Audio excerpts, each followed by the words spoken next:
Hello, everyone, and welcome back. Today we are looking at the LCV Recon Sled. This is the low crawl vehicle Recon Sled.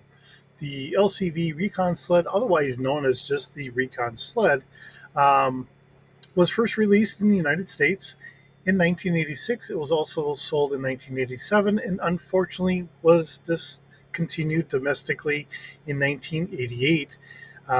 It was later available as a mail in order offer from Hasbro Direct.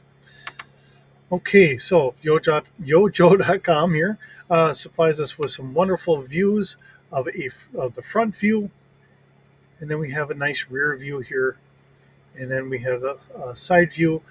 And most notably, we have our kind of 9 millimeter uh,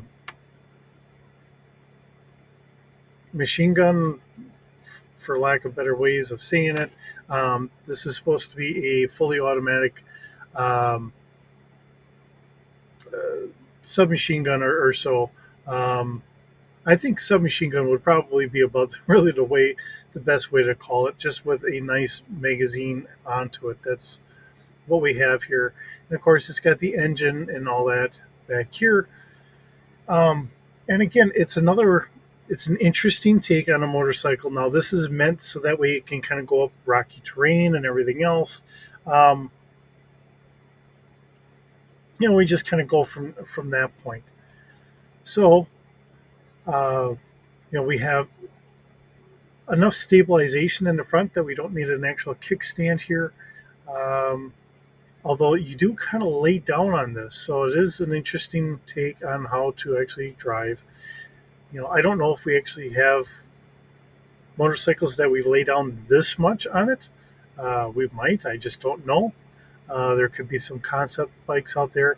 And of course, looking at all the stuff underneath the hood here or the view screen, we do have some sort of computer display here, some other controls and everything as well.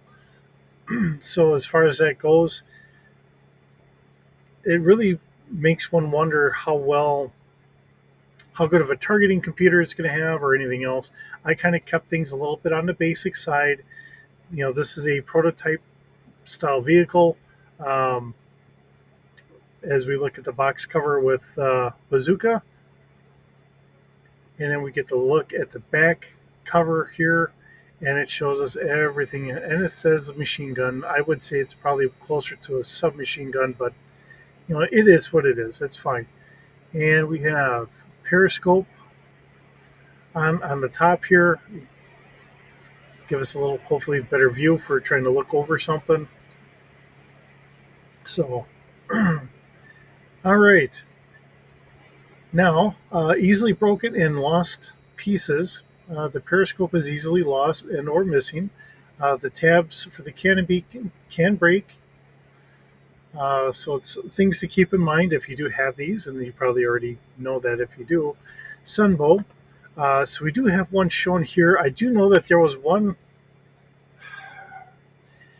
It was like the opening where I think it was Beachhead that needed a couple Joes to show up or whatever. It's like, well, I hope they don't make some sort of dramatic entry or whatever. And um, I don't remember exactly how the first two came in, but the third one did come in on the Recon Sled. I think the second one had parachuted in or something like that. So coming in on a Recon Sled was actually the least conspicuous or flashy way that somebody had come in. So it is interesting here. All right, so weight is 1,300 pounds, fully loaded. We can go about 65 miles an hour, 40 miles an hour cross country. Range is about 180 miles. Armament, one 10 millimeter machine gun with 900 rounds. Now, the funny thing is, it says originally a it was 9 millimeter. Now we have one 10 millimeter, but when you look at it, it looks like we have one on each side. I put it as two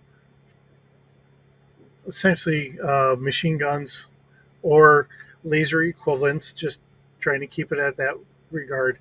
And this version looks like we have missiles on the back, which we don't really have. So this could be a upgraded Recon version of it. Maybe we put some missiles on here, anti-personnel missiles or something. The Recon Sled is a primary single troop scout vehicle for the GI Joe team. It is relatively lightweight and lightly armored, but still provides adequate protection from small arms fire. Although it looks like a very uncomfortable ride, it is designed to give the rider a pleasant and smooth journey, regardless of the terrain. The Recon Sled is also extraordinarily quiet, making it a perfect vehicle for sneaking up to the enemy installations without being detected. So, um, as we go from an old file card to a new file card, and I don't know of any old file card on yojo.com here. Um, if there is, we'll have to figure that out. But I don't see one up here. This is the last of the cards we have. Um, so in that regards, I don't think we have an old card. But I did see on the schematics here, because this one I can kind of read, because like I said, my monitor is small. It's only a 17-inch monitor on the laptop, so it is what it is. And when I'm looking for everything, let's see, it does point to the machine guns here. That would be 11. Ultra sensitive target acquisition scanner. Um, let's see. I'm trying to figure out where this is. Side mounted auto loading 9mm cannon. So it's a 9mm uh, submachine gun. So on one side we have the submachine gun, on the other side we don't. And actually, it looks like it's all the way in the back. So that's our cannon in the back here. Well, I was thinking it's in the front looking at it. So um, take this for what it is.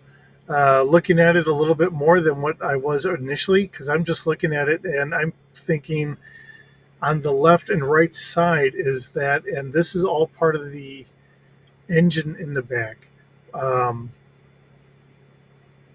and I'll take this from a personal experience, just looking at the engine being quiet.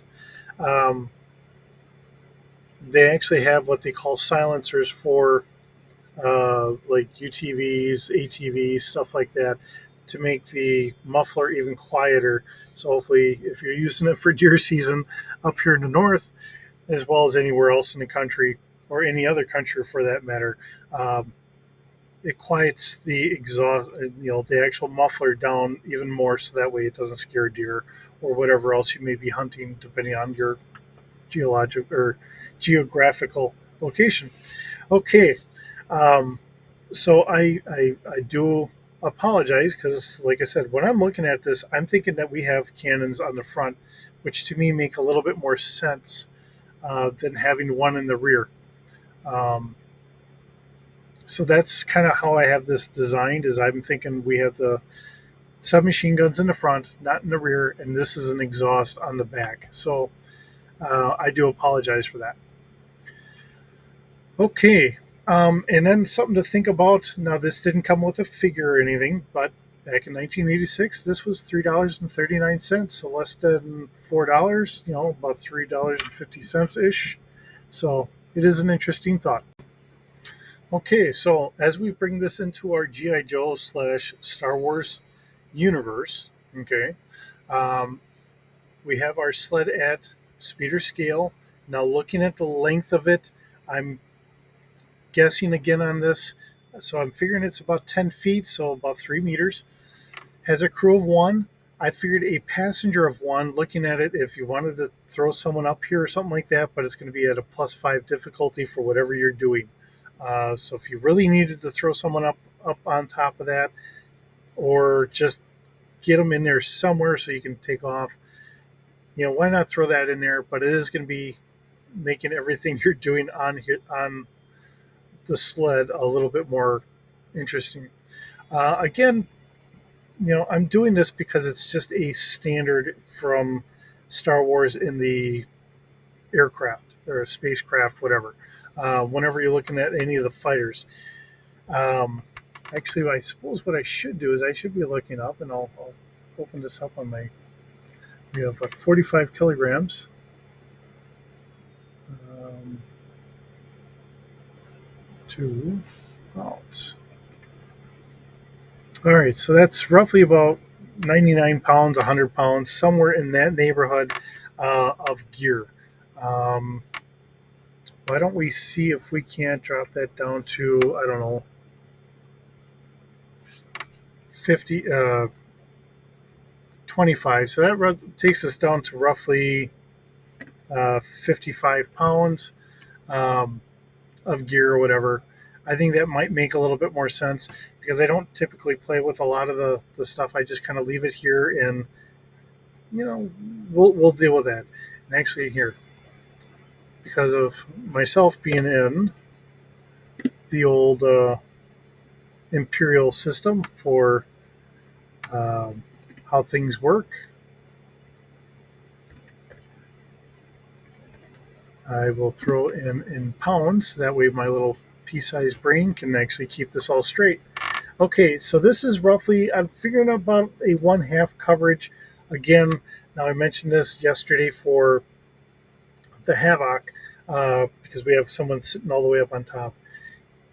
For the sake of just having fun in the game, if you want to play it real serious, use the cover.